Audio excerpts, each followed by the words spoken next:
պարոն Դանելյան, երբ որ առաջին անգամ Նիկոլ Փաշինյանը ասաց, որ դավաճանության հոդվածով ԲՀԿ ցուցակում կամ մեկը, եւ դրան հաջորդեց անմիջապես ելույթում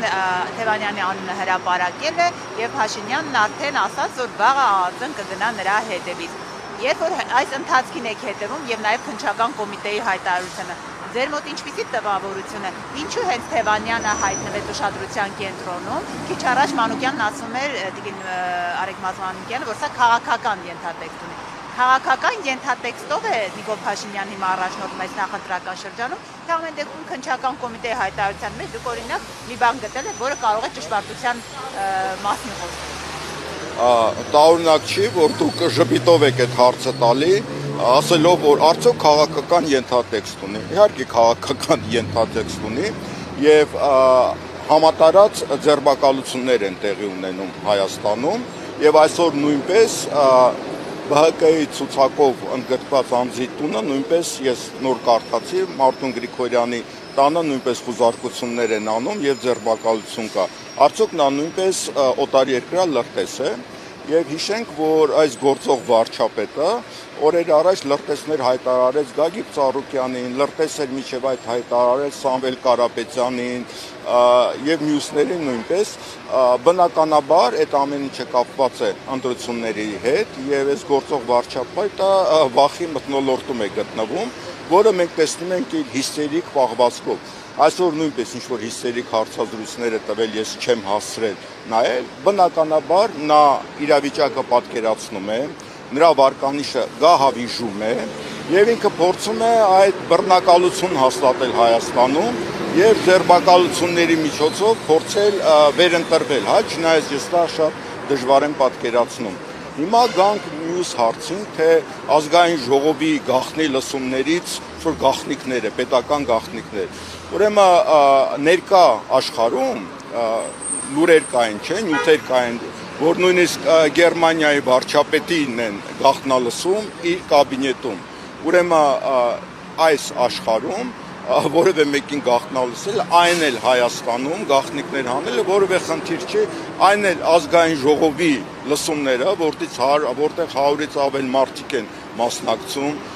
որտեղ աշխատակազմ կա, այդ ամբողջ փաստաթղթերին ծանոթ են եւ նաեւ դահլիճում հանրային լսումներ են կազմակերպում, լրագրողներ են այնտեղ լինում եւ ոչ թե 600,000, այլ $1000 ուղղակի պետքա որևէ պատահական մարդու տալ, որ այնտեղ ինչ-որ սարքեր դնի եւ գաղտնալսեն եւ 600,000 տալ ազգային ժողովում ինչ-որ գաղտնիքներ բացահայտելու համար, դա աբսուրդի ժանրից է եւ այդ աբսուրդը մենք ամեն օր բազմաթիվ անգամ տեսնում ենք, երբ որ այս գործող վարչապետը ելույթ է ունենում։ Բնականաբար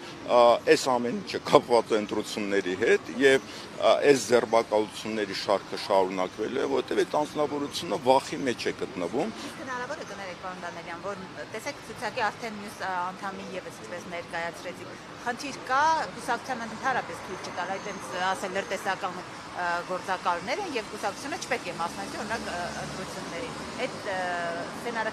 հնարավոր է համարվում։ Այս սցենարը բնականաբար հնարավոր է, բայց ես կարծում եմ այլ սցենար է պատրաստվում, ուրեմն տեսնելով, որ վերընտրվելու որևէ հնարավորություն չկա, ես կարծում եմ ինչ-որ կուսակցության մասնակցությունից զրկելը այնքան էլ գործուն մեխանիզմ չի։ Ես կարծում եմ իր հռետորաբանությունից ելնելով եւ նաեւ այն տեսանյութը, որ ինչ-որ ղարաբաղցիները իրանց սպառնում են ընտրությունից առաջ, միջև այդ պարզ չես քանի տարիների ընթացքում ինչով են զբաղված, ինչու չեն սպառնում, ինքը ուզում է մի իրավիճակ ստեղծել եւ ես չեմ զարմանա, եթե ընտրությունների ժամանակ բախումներ կազմակերպվեն, կրակոցներ լինեն, գուցե զոհեր լինեն, եւ դա իր համար հիմք կծառայի, որպեսզի ընտրությունները չեղարկի եւ հատուկ դրություն մտցնի։ Այլ տարբերակ նա ուղղակի չունի։ Այսինքն, պարոն Դանելյան, Նիկոլ Փաշինյանը հասկանում է, որ այս ընտրություններում հնարավոր է պարտվի եւ նման գործողությունների է գնում, թիրախավորելով կոնկրետ 3 ուժերի անձնավորություններ՝ Սամվել Կարապետյան, Գագիկ Ծառուկյան եւ Ռոբերտ Քոչարյան։ Ես կարծում եմ դա ոչ թե ենթադրություն է, այլ ամեն օր իր սեղանին դնում են իրական վարկանիշները, որովհետև ամենօրյա ռեժիմով սոցիոլոգիական հարցումներ են կատարվում եւ նաեւ տեղից ինֆորմացիաներ են գալի։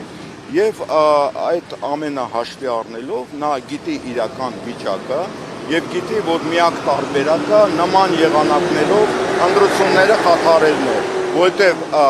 արդար ընտրությունների միջոցով նա վերարտադրվել չի կարող եւ արդեն արդար ընտրությունների մասին արդեն իսկ խոսելը անիմաստ է, ինչի համար, որովհետեւ այն թիրախավորումները, այն ձերբակալությունները, այն սպառնալիքները կսատկեմ, ես ինչ կանեմ, ես կանեմ, կսատկացնեմ եւ այլն, հա, դա արդեն նշանակում է, որ այս ընտրությունները արդեն իսկ վախի մթնոլորտում են անցկացվում եւ սա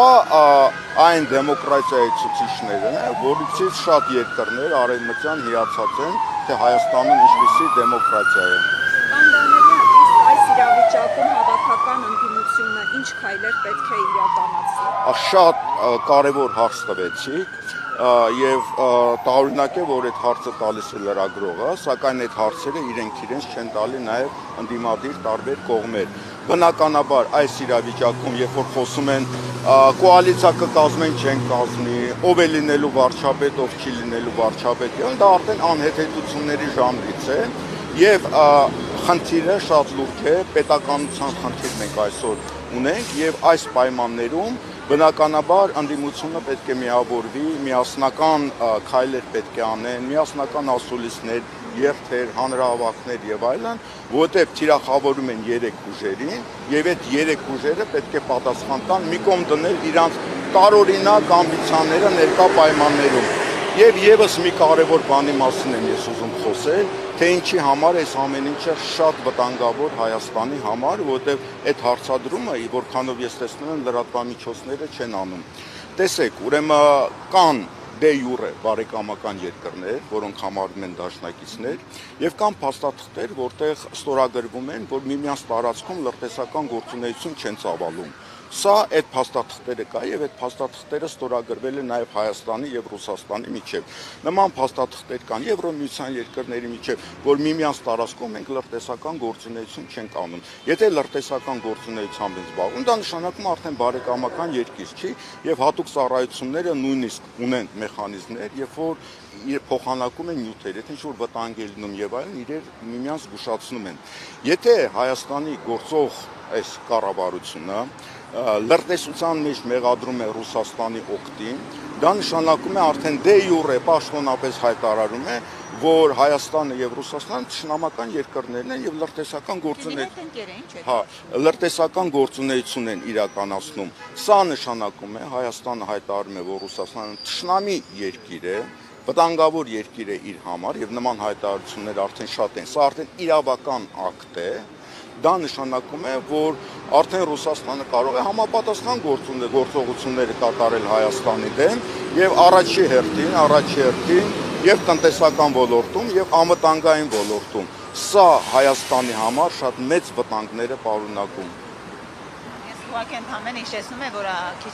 մի քանի օր առաջ Նիկոլ Փաշինյանն ասում էր, մենք ոչ մի բան չենք անում Ռուսաստանի դեմ եւ ես Պուտինի հետ շատ լավ ընկերական հարաբերությունների մեջ։ Զանգերի քանակն է նաև հիշատակում, որ միակ լիդերն է Հայաստանի, որ 200-ից ավելի զանգեր հանդիպումներ։ Եվ հիմա Պուտինի հրահանգով Հայաստանում լրտեսական գործունեություն է ծավալվում, այն էլ ազգային ժողովի հարյուրավոր մարդիկ, որոնք ներկա են եւ տեղյակ են պահակներ, հավաքարարներ եւ այլն, վերջապես դրան մոտ կարելի է աշխատողները կանգնեն եւ լսեն ինչ են խոսում եւ դա գաղտնիք է իր մեջ պարունակում եւ դրա համար 600,000 ավելի դոլար են տալի, որ իմանան խեղճ Ռուսաստան, երբ որ նույնիսկ պետության ղեկավարները լուրջ երկրների